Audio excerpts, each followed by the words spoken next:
So, welcome to our 156th episode under Trends Literature series. It's been a platform for art, culture, social, and literary experiences. And I'm extremely delighted to welcome Rrashima Swaarup Verma today. She's an author, she's a senior corporate analyst, columnist, poet, moderator, podcaster, among so many other things. And we've been, in fact, trying to get hold of her the last 2 months for some reason or the other, primarily my reasons. We could not have this conversation, much awaited conversation earlier. So, what a pleasure to have uh, you with us today, Rrashima. The pleasure is entirely mine, Neeta ma'am. I think, like you said, I've really been looking forward to this. So I'm so glad that it's all finally worked out, in terms of the timing and everything. We are here to discuss the book Sleep Support and Sanity, Survivor's Guide to Early Motherhood. And as one of the reviewers, yes, we need to have this moment. Yes. As one of the reviewers said, that your writing is quite easy and breezy, and I totally agree with that.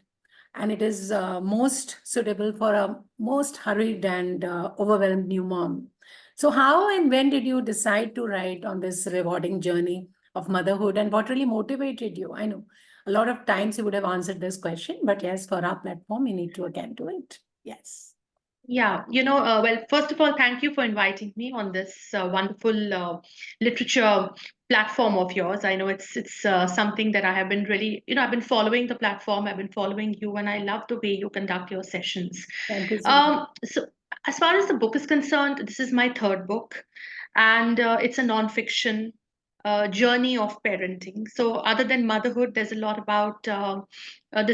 in there for fathers, for the entire, they say it takes a village to bring up a child. So there are so many factors which play a role in this incredible journey that people go through when they become parents. So there's a lot in there for all of them. It's a non-fiction account, so there's a lot that I have actually put in there from my own personal experiences, my life. The book has been represented by the book bakers, and it's been published by Own Books. What really drove me to write it is, well, I've been writing since I was 7. So the writing per se wasn't something that was a surprise to me. I think motherhood is something that, it's the most life-changing event in a woman's life. No doubt. And after I had my child, my son, who is actually now, incidentally, he's 13 years old, but I started maintaining a journal. And for me, it came as a natural thing because I was anyway somebody who used to document my emotions and anything new, in words, in the written word. That is how I knew how to express myself. So I started maintaining a journal, all those crazy roller coaster ups and downs that happened to me, some of them least expected. I started writing them down. And one day, what I did was I opened it up and I realized there's so much in here which other people would want to read. Because I felt if, I could put this up for people, put it out into the world, I think a lot of moms and dads would be able to instantly connect with the experiences that I was going through. And as I've said in the book, I wasn't a maternal person in my pre-motherhood As you avatar, as mentioned, non-maternal person. That's what you mentioned in the book. Yeah. yeah. So Yeah. all of this was a huge surprise to me. I suddenly realized that, here is somebody who has just come into my life, and I can feel the kind of unconditional, crazy love that I have never felt before. So I'm sure a lot of people would agree that it is a life-changing event, and that's how the book happened. I know your son, Ishan, now is 13 years old, but how was it like? I know you maintained a journal. I know you wrote such a fantastic book, but how was it going back those 13 years? Because you begin right from the beginning. And as you just mentioned, you've been a non-maternal person turning, I know you do mention that incident in the Japanese restaurant with the kids. Yeah, yeah. Yeah, you're starting of the book, and even the conclusion chapter where you mention of it takes a village to raise a child. I've loved right You from know, the I beginning till the end. yeah, that was not one of my finest moments. But don't worry about that. Yeah, It well, happens that to all that of us. restaurant incident wasn't one of my But yeah, but it the fact that happens. I've Come on. actually put it out there, Yes. yeah, and the fact that I've put it out there, I think it just goes to show that I just want people to laugh along with me because today when I look back, I find it incredibly funny. And now, of course, I'm on the other side. So if anyone would do the same to my son, shoo him away in a restaurant, I guess I would react exactly the way the mother did with me. So I think, yeah, what was the question again, Neeta No, ma'am? I have what was lost. how was it recollecting? You've started right Yeah, from the beginning, yeah. and that is You the know, beauty of the book, and all your comedies, timing, and all. I loved it, but more of that later. But how did you like really recollect this 13-year-old journey already for you, right from the beginning see, to the end? I was maintaining a journal through and Yes, through. you mentioned that. Yeah. And I think because if you ask me today to mix a lactogen feed correctly, I can't do it. If you ask me to put a diaper on a baby, I don't remember how. Of course, now we have the pant style diapers which go up. So anyone can do that. But there are so many of the technicalities that I don't remember. And which is why the diary was very handy. Actually, I wrote the book at a time when my son was already much older. So, yeah, remembering those moments of when he was an infant and then a toddler, that was definitely hard. It could have been harder if the journal hadn't been there. The fact that the journal was there made it easy for me. So when I became a mom, I started writing down everything at night. I would take out 15-20 minutes at night and document everything that had happened. At Wow. that time, what I really had in mind was that I would present this to my son one day as a gift, the journal, this beautiful journey that we started together, mother and child. And of course, now that the book is out, I hope someday he'll read it. I'm sure he will. So fantastic. We enjoyed. He'll definitely read your book, and I'm sure you will also give him the general. But a successful fiction earlier, and now a non-fiction book on motherhood. I would say fantastic and absolutely congratulations. I remember this Thank you. particular quote in the book where you mentioned that God made mothers because He Yeah. can be everywhere. I love those quotes that you've taken and especially put where they need to be. And you've also mentioned the dreaded empty nest syndrome. I know that's much Yeah. later in the book, but since I am in that phase, I like to talk about it, right? So I like the Yeah. fact that you've concluded on the note and also written that, mothers are not maybe needed as 24/7 as Yeah. earlier. You're a young mother, but what do you think can strengthen the bond forever between the children? It happens to all of us. And especially at a time when one is not so drenched with motherly daily activities, with all the kids flying away. So, from your point of view, how does one tackle that? I know it comes much later in the book, but let's talk about from the end and towards the beginning. When it comes to the changes, because every stage is so different. So you're talking about the empty nest syndrome, but I'm already feeling now that he's 13, Wow. that little boy who used to come and hug me. Mm, He, of course, tells me everything. So we are still very close. My son and I are still very close. But everything has changed. He's going through an age where he doesn't want to be hugged anymore. He mm, doesn't want to be cuddled anymore. And that's something I really miss. So my interaction with him has completely changed. I have to treat him more like an equal now. I have to treat him more like a friend at times. And that's the kind of parenting I believe in, where I know for a fact that the moment I pick him up from school, I think within 10 minutes, he tells me everything that mm. happened in school.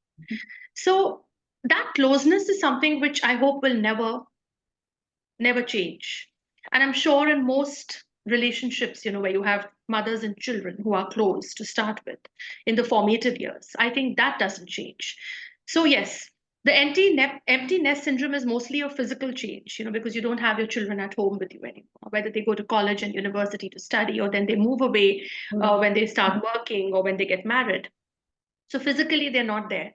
But I think emotionally, which is what I've said in the end also, that this is a relationship like no other. It's a Mm. bond like no other. And the love is eternal. It'll always, it transcends time, it transcends everything. Your two lines will always go with me when you write. I suppose towards the end is I've noted it down that Okay. that is the time when we reclaim our lives and certainly allowing our kids to perhaps discover theirs. And that particular thing is, I'm sure, not very easy. Yeah. I'm sure it isn't. A lot of what I used to do for him earlier, he doesn't need me anymore for those things. Suddenly, I have more time to devote to work. Then again, emotionally, I think the needs go up as they get older, at least right now, because it's still a little early for me to experience the emptiness syndrome as it is. Or, I don't have an understanding, a personal understanding. What is written in the book about the emptiness syndrome is information that I've drawn from people I spoke to, Right. mothers who were in a different stage of motherhood. I spoke to a lot of my friends. I spoke to my mom, because I also went out to study. And of course, we all get married. We start a different phase in our lives. So I spoke to a lot of moms who were in different stages of motherhood. Mm. It's not something I'm looking forward to. Let me just say it this way. I love having my son around. I love spending time with him. I enjoy those 10 minutes after school. I enjoy bedtime when I'm tucking him in. I still do that. So, considering the fact that anyhow so much has changed, that is not something I'm looking forward to. I'm like any normal mother, I dread that moment when he'll go away to university and I have to see him off at the airport. And I'm trying not to think about it It's too much. makes a lot of sense talking right now because this is September and most of the kids are going away. So I Yeah, thought yeah. perhaps we'll talk about this. Coming back to the book again, that, you've also mentioned that there is only one pretty child in the world and every mother has it, and which is very true. And Rashima, I must mention, I don't know how I drew a parallel. A long time back, I read a book called Battle Hymn of uh, I think of Tiger Mother. Somehow I loved that style of writing and I loved yours. So I would suggest that you must read that book because Okay. that book reminded me of you. The way you're writing, it's breezy, it's lucid, your style of writing is very nice. And I enjoyed your book, I must say once again. But what Thank are the you. challenges that you really faced writing this book? I know it's very, uh, Uh, yeah, I think the fast-paced. biggest challenge, but like you said, I wrote a fiction first. In fact, incidentally, my second book, The Royal Scandal, is also a non-fiction. That is one But of the that's a best sellers. historical, One of yeah, the it's a best sellers bestseller. ever. That is Mm. a historical non-fiction from 18th century India. Mm. Uh, so I had already made a foray into non-fiction by the time I actually got around to writing this. But of course, this is a personal experience. Mm. So Mm. The Royal Scandal was, a book about other people. Mm. And of course, there is always an emotional connect there also, since you're writing such a beautiful love story. And I must give credit to Suhail, my literary agent, for making me believe, that I could actually write nonfiction because I started off as a fiction writer. And he is the one who made me realize my true potential as a writer with The Royal Scandal. Sleep support and sanity, I think, was the biggest challenge here was documenting my own life, knowing fully well that one day my son is going to read this book. And he's going to say, oh my God, you wrote about me when I was 1 year old and you wrote about me when I was 3 years old. So that is something I think I had to be very careful to protect a certain degree of confidentiality and privacy when it comes to, because it's your family you're talking about. Mm. And all the people who were a part of this journey, my husband, who played such an incredible role, as a father. Mm. And I've written over there that there was that one scene when I fell in love with him all over again. Yes. When I saw my husband and my son together one night, At it 3 was a a.m. magical night. Yeah, 3 a.m. So, my mom, my grandmom, everybody who played a part in this, my father, who was, I think, the most hands on grandfather I have seen. So, that I think was a big challenge. Mm. Doing justice to all these people who played such an instrumental role in, in helping me parent my child, and also making sure that their privacy is protected to some extent. Also, there are a lot of anecdotes. There are real-time anecdotes. You draw inspiration from others by observing the new moms. I mean, there's so much in this book, but there is this underlying comic. You've really comically drawn all this. You have that very nice way of having your sense of humor in between lines, and I would say what a great comic timing at times. So, are you generally known for this comic relief in your real life? How did it happen? Uh, yeah, I like I to. love this sense of timing. You would very subtly mention something, and if you're reading the book properly, then you come to know what you're trying to get at. It's something very interesting the way you've written that. Yeah. Yeah, I kind of know that life is stressful, and you need to find something to lighten that in life all the time. There are a lot of problems that we face in modern day living, and I think humor is something which really pulls us out of those moments. It shows, it's important to see the lighter side of things. It's also important to the ability to be able to laugh at yourself, I think, is It's, so important. Because you've if you done that don't do that, a couple of yeah, times in the book. I do that. I do tend to do that. So that, I think, it just comes naturally. I enjoy laughing. I enjoy looking at people laugh. I think it's important to make people laugh, to keep that, they say spread the happiness, spread the joy, spread the laughter. That's all that there is to it. So What I'm trying to tell everybody is that also that it's not only a very serious guide of how to, handle your yeah, motherhood. It's also, you love it because there's so much more in between lines and you like to read your own incidents and everything.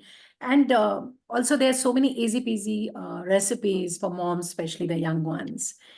But one very important thing which all the new moms worry about is definitely the work-life balance, which you've also mentioned in the book.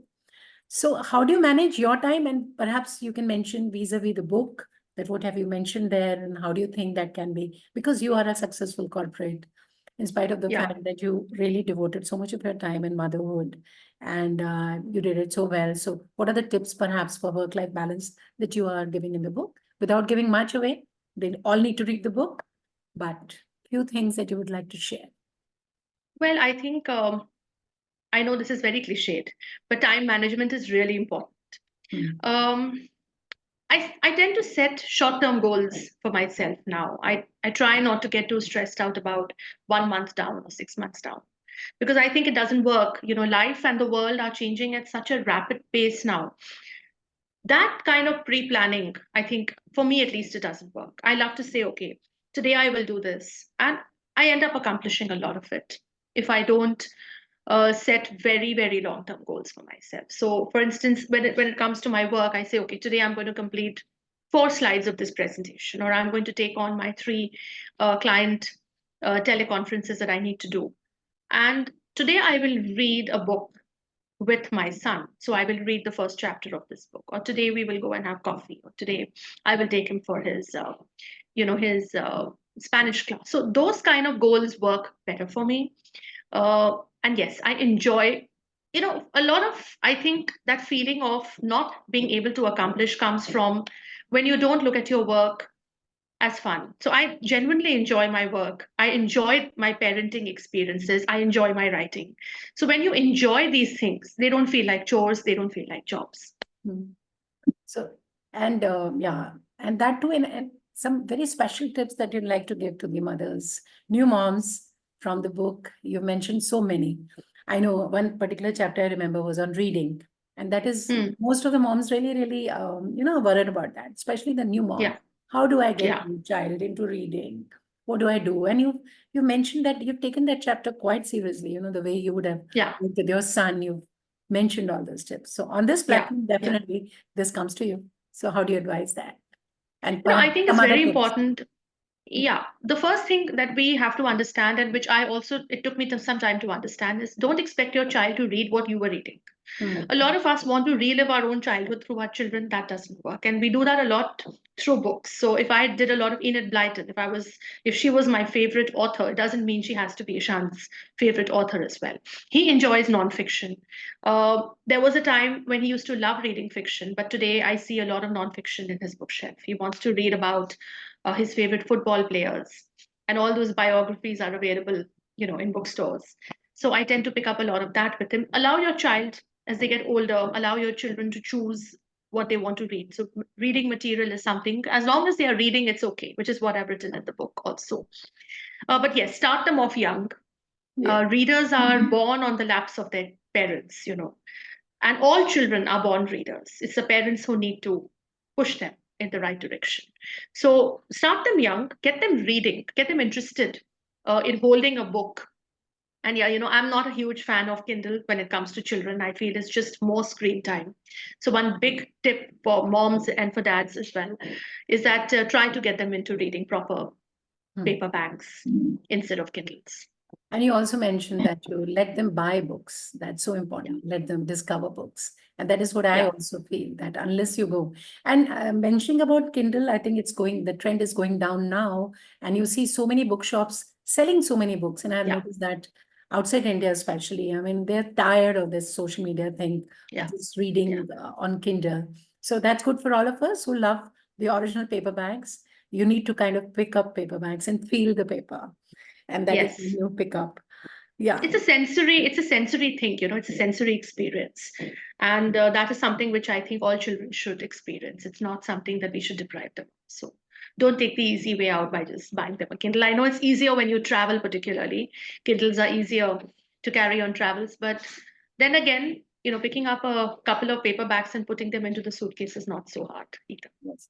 But if they see the books around their house, yes, that is when they get interested. Yeah. And some of the experience you would like to share, because your book, I'm sure, would have you've met some readers, and they tell you that yes, your book has really helped us, and your tips are really so good. So have you met such Yeah. readers who got back to you and Oh, they yes. kind of Yeah. So recently, the gentleman is an author as well, okay. and has just had a child. So he called me up and he told me, and he's a good friend. So he called me up and he told me that I think your book has prepared me for the journey ahead in a Hmm. lot of ways, which is something I feel is so important if a reader is able to instantly connect with the book. And this is it's a father. So, like I said, it's got a lot in there for moms as well as for dads. And then another friend, he picked up the book for his brother-in-law and sister-in-law who've just become parents. So those are the kind of things I think. And then, of course, a friend of mine who's not a mom yet, but she read it simply because she loves the humor in the book. I mean, she likes my style of writing. So Yeah. she said, I will now make sure that whoever in my circle has a child, instead of anything else, this is the first present that will be How, given to them. Those how are high compliments. and how very nice to get that kind of feedback, because ultimately Yeah, you also want to make a difference in somebody's life by writing a book. It can just yeah, not be a piece of paper. I mean, it no, has to make a difference. That is yeah. when the authors, I feel. And how do you feel when you see your books on the, I saw some pictures as well. I mean, on the airport shelves when you see them. I love it when I see my authors' books lined up on the airport. So how does it feel, to make it? No, it's a very heartwarming experience. I think airports, bookstores, even on Amazon, doing so well and topping the charts on Amazon. All of these are moments that I cherish. And there are so many people, who are responsible for that success that an author enjoys. And in my case, of course, I think it's my literary agent, Suhail Mathur of the Book Bakers, my publishers. So in the case of the Royal Scandal, it's Rishi Publishers. Here it's Om Books International. My first book was Vishwakarma. So I think that entire experience, I feel very blessed to have been able to work with such people who have made this possible. Because I couldn't have done it on my own. Absolutely I not. know that kind of And encouragement is very important. Very yeah, important. encouragement, and then from the author, I think it's very important to express and feel that gratitude, because I know for a fact that these are the people who have brought me to where I am as an author. And I can't even express in words. And I think saying that for an author to say that she can't express in words is enough. I can't express in words how much gratitude I feel toward all of them. Yes, yes, and also I think Om Sons also gets. I mean, they bring out such meaningful books. I mean, I've been working with a couple of authors who published Om Sons. I think that's the whole package. I suppose really supports the genuine authors like you, and. And Yeah, how about the support from your husband? Because I see him being really instrumental, because taking those mom swings, as you say, not the mood swings, yeah. really make a lot of difference. Yeah, Yeah. I think what has happened is, and this is a very heartening thing that has happened in society, is that we see a lot, at least in the bigger cities, we see a lot of gender equality when it comes to parenting. So I see that fathers and mothers are now moving together as partners in the true sense of the word to bring up their kids. And as far as my husband is concerned, I think he genuinely enjoys, being a dad, and he has embraced. So right from the time that Ishan was born to now, I must say the role has completely changed, because you're bringing up a small baby, and then the baby becomes a toddler, and then a young child, and then is now and then a preteen, and is now a teenager. So for even fathers, the role keeps changing, and Puneet has managed to beautifully step into the role. from stage to stage.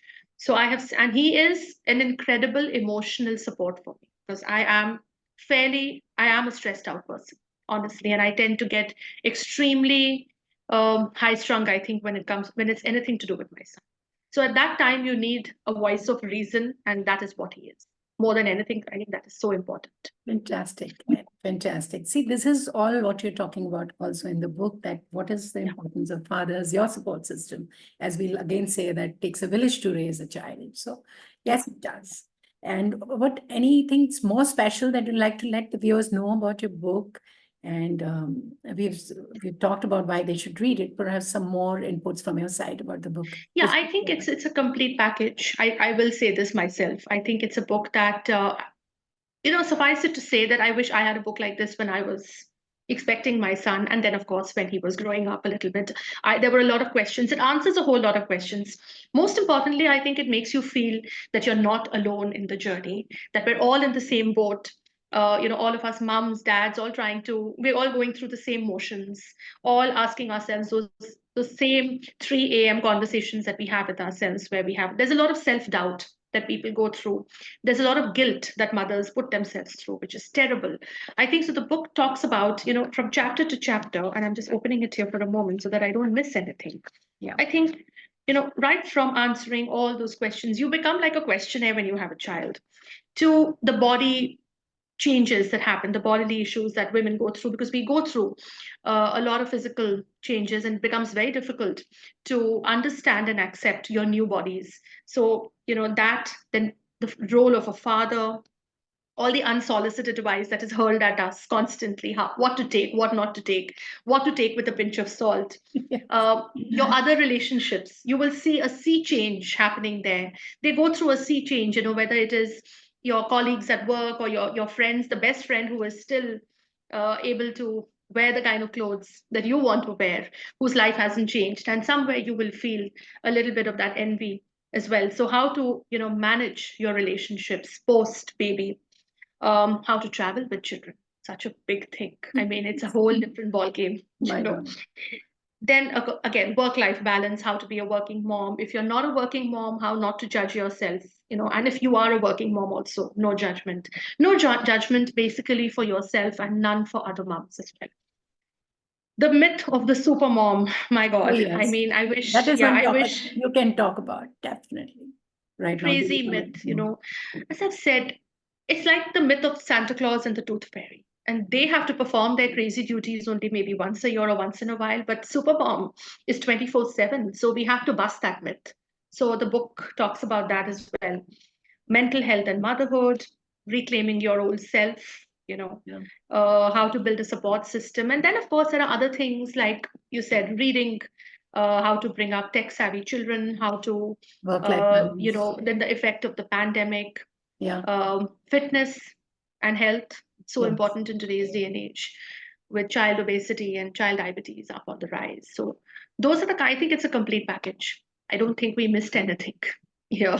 Not Try to really. address Only all contemporary issues. Yeah. absolutely. And you want to know more about in detail, please go and get a copy of this book. So it's been yeah, yeah.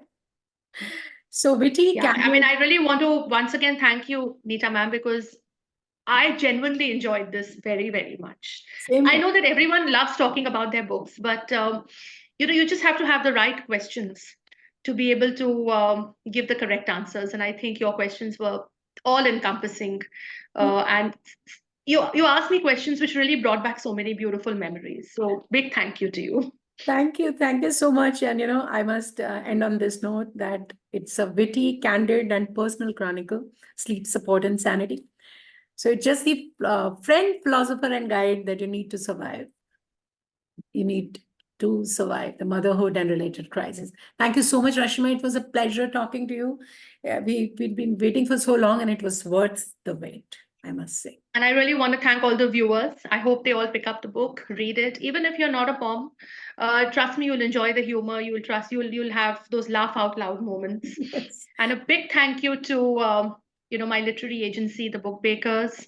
A big thank you to Om Books International for bringing it out, and all the people associated, with this book. Suhail Mathur, Ajay Margo, Shantanu Ray Chaudhary, and Jyotsna Mehta, my editor, actually, who she and I did a lot of brainstorming on the quotes that you loved so much. So we Yes, had to yes. make sure that They were this was very just lightly, right. timely written. And before anyone forgets, please do subscribe to the channel because you get notifications and you get to meet such e-meet maybe, and sometimes also offline meet them, and such wonderful conversations like the one that we had today. Thank you so much for being part of Thank this you. wonderful conversation. Thank you. Thank you. Thank you.